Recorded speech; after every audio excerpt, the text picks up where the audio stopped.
নমস্কার বন্ধুরা, hashtag উষিতা Facebook পেজের তরফ থেকে আমি উষিতা আপনাদের সকলকে স্বাগত জানাচ্ছি। আজকে আপনাদের সকলের জন্য নিয়ে এলাম একটা রান্নার ভিডিও। ভাই, আমাদের সকলেরই জীবনে রয়েছে প্রচুর চাপ এবং সেই চাপ থেকে মুক্তি পেতে গেলে আমাদের মাঝে মাঝেই খেতে হবে চিকেন চাপ। একদম ঠিক ধরেছেন বন্ধুরা, আমার আজকের রেসিপি হলো চিকেন চাপ। এই চিকেন চাপ বানানোর জন্য আমার যা যা উপকরণগুলি লাগবে সেগুলো হলো, আমি লেগ পিস থেকে 650 গ্রাম মতন চিকেন পিসেস নিয়ে নিয়েছি, যেটা একটু বড় বড় সাইজ করে আমি কেটে নিয়েছি। বড় বড় দিকে একটু পিসেসগুলো নেবেন চিকেন চাপের জন্য, সেটা বেশি ভালো লাগে। এর সাথে রয়েছে আমার টক দই। টক দইটা আমি মিক্সারে একটু ব্লেন্ড করে নিয়েছি যাতে টেক্সচারটা একটু স্মুথ হয়। এর সাথে লাগবে আমার কেসারে মেশানো দুধ, গরম দুধে কেসার মিশিয়ে রেখেছি। এর সাথে রয়েছে কাজু এবং চারমগজ বাটা, তার সাথে রয়েছে পেঁয়াজ বাটা, সাথে রয়েছে আদা রসুন কাঁচা লঙ্কা বাটা, এর সাথে রয়েছে 2 চামচ সাদা তেল।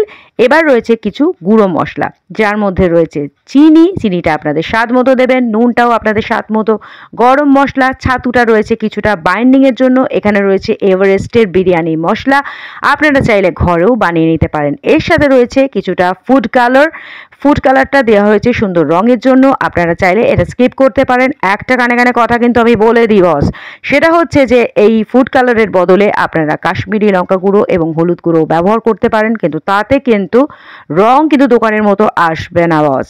এর আবার কি হয়েছে, মাথা ঘুরে ঘুরে পড়ে যাচ্ছে কেবল। যাই হোক, এর সাথে আমার লাগবে হচ্ছে কিছুটা বিরিয়ানি আতর। তো এইগুলো লাগবে আমার চিকেনটা ম্যারিনেট করতে।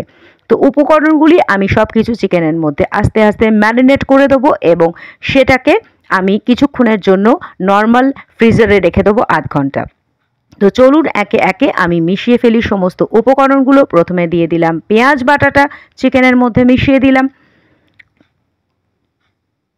এর সাথে আমি দেব হচ্ছে আদা রসুন এবং কাঁচা লঙ্কার যে পেস্টটা বানিয়ে রেখেছি সেটা। আপনারা যদি ঝাল খেতে পছন্দ না করেন তাহলে কাঁচা লঙ্কাটা স্কিপ করতে পারেন, কিন্তু দিলে একটু টেস্টটা ভালো হবে, এই আর কি। এর সাথে আমি দিয়ে দেব হচ্ছে চারমগজ এবং কাজু যে বাটাটা রেখেছিলাম সেটা। এটা একটা মোগলাই ডিশ, রয়্যাল ডিশ বস, তাই কিছু না কিছু ভালো ভালো ইনগ্রেডিয়েন্টস তো এর মধ্যে লাগবেই, তাই না? এর সাথে আমি দেব হচ্ছে টক দই। টক দইটা কিন্তু একটু বেশি পরিমাণে দেবেন, কারণ টক দইটা থেকে যে জলটা বেরোবে সেই জলটা কিন্তু চিকেনটা বয়েল এবং কুক হতে হেল্প করবে। তো এর সাথে আমি মিশিয়ে দিলাম টক দইটা, যেটা আমি মিক্সিতে ব্লেন্ড করে রেখে দিয়েছিলাম। এর সাথে আমি দেব হচ্ছে এবারে কিছু গুঁড়ো মশলা, যেগুলো আমি রেখেছিলাম সেগুলো একে একে মিশিয়ে দেবো। তার আগে সাদা তেল 2 চামচ এর মধ্যে আমি মিশিয়ে দিলাম। এবার গুঁড়ো মশলাগুলো মিশিয়ে দেওয়ার পালা। তো চলুন একে একে গুঁড়ো মশলাগুলো দিয়ে ফেলি চিকেনের মধ্যে। প্রথমে দিলাম চিনিটা আপনাদের প্রয়োজন মতো দেবেন, নুনও আপনাদের প্রয়োজন মতো দিয়ে দেবেন। তো আমি চিনি আর নুনটা এর মধ্যে মিশিয়ে দিলাম। গরম মশলাটা আমার এখন লাগবে না। এর সাথে আমি দিয়ে দিলাম এভারেস্টের যে বিরিয়ানি মশলা, সেটা দিয়ে দিলাম। এর সাথে আমি দিয়ে দেবো হচ্ছে ফুড কালারটা, তার সাথে আমি মিশিয়ে দেবো হচ্ছে ছাতুটা আমাদের বাইন্ডিংয়ের কাজে লাগবে। আর আতর আর গরম মশলা সেটা কিন্তু আমি যখন রান্নাটা করব, মানে আমি যখন ডিশটা বানাবো, চাপটা বানাবো, সেই কুকিংয়ের সময় আমার কাজে লাগবে, এখন আমি মেশাবো না। তো সব উপকরণগুলো আমার মেশানো মোটামুটি কমপ্লিট হয়ে গেছে।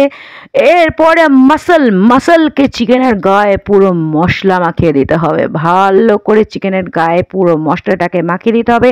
এর মধ্যে কেসার মেশানো দুধটাও আমি দিয়ে দিয়েছি। এবার হচ্ছে ভালো করে মিশিয়ে এটাকে রেখে দেওয়ার পালা, এমনি ফ্রিজে আধ ঘন্টার জন্য, যাতে সমস্ত মশলাগুলো এর মধ্যে ঢুকে যায়। তো আমার ম্যারিনেশন ইজ রেডি, এখন এ চলে যাবে ফ্রিজে। এরপর আজকে এর কিন্তু খবর আছে, আমি একে একটু পরে গরম তেলে ভাজা করবো বস। আমি কড়াইয়ে তেল বসিয়ে দিয়েছি, তেলটা গরম হয়ে গেছে। এর মধ্যে আমি মিশিয়ে দেব একটু ভালো ঘি। তো আমার কাছে রয়েছে এই ভালো ঘি। তো সেই ভালো ঘিটা আমি 1 চামচের থেকে একটু কম আমি তেলের মধ্যে মিশিয়ে দেবো। যে দেখুন যে এটা হচ্ছে একটা মোগলাই ডিশ, তাই জন্য এখানে কিন্তু অত ডায়েট মেনে রান্নাটা করলে কিন্তু রান্নাটা খুব একটা মানে সুস্বাদু হবে না। সেই জন্য একটু দিল খোলকে তেল মশলা ডালকে এটাকে কিন্তু ভালো করে বানাতে হবে। তো তেল ঘিয়ের মিশ্রণটা গরম হয়ে গেছে, এখন আমি এর মধ্যে যে গোটা গরম মশলাগুলি রেখেছিলাম সেটা এর মধ্যে দিয়ে দেব। গোটা গরম মশলাগুলো আমি এর মধ্যে অ্যাড করে দিলাম। তেলে দিতেই এরা একেবারে ছটফট ছটফট করে উঠেছে তেলের গরমের মধ্যে। কিন্তু আমি তো চাই আজকে চিকেনকে তেলে ভাজা ভাজা করতে। তো এরপরে আমি যেটা করব সেটা হচ্ছে চিকেনটাকে আমি যে ম্যারিনেটেড চিকেনটা ছিল সেটাকে আমি তেলের মধ্যে মিশিয়ে দেব। তো চলুন চিকেনের যে ম্যারিনেশন করা চিকেনটা সেটাকে আমি এখন কড়াইয়ে দিয়ে দিলাম। পুরো মিশ্রণটা ভালো করে চেঁচে পুচে কড়ার মধ্যে চলে গেল। এখন আর বিশেষ কিছু কাজ সেরকম আমার বাকি থাকবে না। এখন হাই ফ্লেমে প্রথমে একটু চিকেনটাকে এপিট ওপিট করে নিতে হবে। এরপরে পুরো রান্নাটা কিন্তু স্লো প্রসেসে করতে হবে, মানে মিডিয়াম আর লো ফ্লেমে করে মাঝে মাঝে ঢাকা দিয়ে মাঝে মাঝে ঢাকা খুলে কিন্তু রান্নাটা করতে হবে। এটা যেহেতু একটা লেন্দি প্রসেস, মানে যেহেতু কড়াইয়ে হবে এবং খুব একটা জল দেওয়া চলবে না, তাই রান্নাটাকে কিন্তু একটু ধৈর্য ধরে করতে হবে। আমার মতো ফাঁকিবাজ যদি রান্নায়, মানে যে রান্নায় এত ফাঁকিবাজ, সে যদি ধৈর্য রাখে, তাহলে আপনাদের মতো যারা রান্নায় এক্সপার্ট এবং রান্না করতে ভালোবাসেন তারা তো ভীষণ সুন্দর করে বানাতে পারবেন। তো এইভাবে আস্তে আস্তে স্লো প্রসেসে কিন্তু রান্নাটা হবে। আমার এখন জলের দরকার নেই, কিন্তু আজ প্রয়োজন পড়লে তো একটু জল মেশাতেই হবে, তাই না? তো আস্তে আস্তে এটা হতে থাকুক এবং হয়ে গেলে খানিকটা পরে আমি আপনাদেরকে দেখাবো যে এটার ফাইনাল লুকটা কি হলো, ফাইনাল আউটপুটটা কি হলো, আমার কষ্টের কি রেজাল্টটা বেরোলো। তো সেটা আমরা দেখে নেব। একটু নাড়িয়ে দিলাম আরেকবার চিকেনটাকে, ভালো করে এপিট ওপিট করে এইবারে রান্নাটা হতে থাকুক। আস্তে আস্তে আস্তে আস্তে স্লো ফ্লেমে রান্নাটা হবে এবং একটু ধৈর্য রেখে করবেন, কারণ ভালো কিছু আউটপুট পেতে হলে কিন্তু পরিশ্রম করতেই হবে। There is no shortcut. সেই জন্য আমি যে রান্নায় এত বড় ফাঁকিবাজ, তারও কাছে নেই কোনো শর্টকাট। তো এইভাবে রান্নাটা আস্তে আস্তে আস্তে আস্তে আমার প্রায় কমপ্লিট হয়ে গেছে। তো my chicken chop is ready. Wow, it's looking delicious. তো এবারে মোটামুটি আমার রান্নাটা কমপ্লিট। এর সাথে এখন মিশিয়ে দেব হচ্ছে গরম মশলা গুঁড়ো। সেটা আপনারা গোটা গরম মশলা পিষেও দিতে পারেন বা গরম মশলা গুঁড়ো কেনাও দিতে পারেন। এর সাথে আমি দিয়ে দেবো হচ্ছে আমুলিয়ার যে 10 টাকার ছোটো প্যাকেট পাওয়া যায়, তার থেকে কিছুটা গুঁড়ো দুধ। দোকানে কিন্তু খোয়া ক্ষীর মেশানো হয়, কিন্তু আমি যেহেতু ঘরোয়া পদ্ধতিতে করছি তাই আমি এখানে আমুলিয়া দেবো। এরপরে এটাকে একটু ভালো করে ঝাঁকানাকা করে এদিক ওদিক করে নেড়ে চেড়ে দিলেই আমাদের চিকেন চাপ ইজ রেডি টু সার্ভ।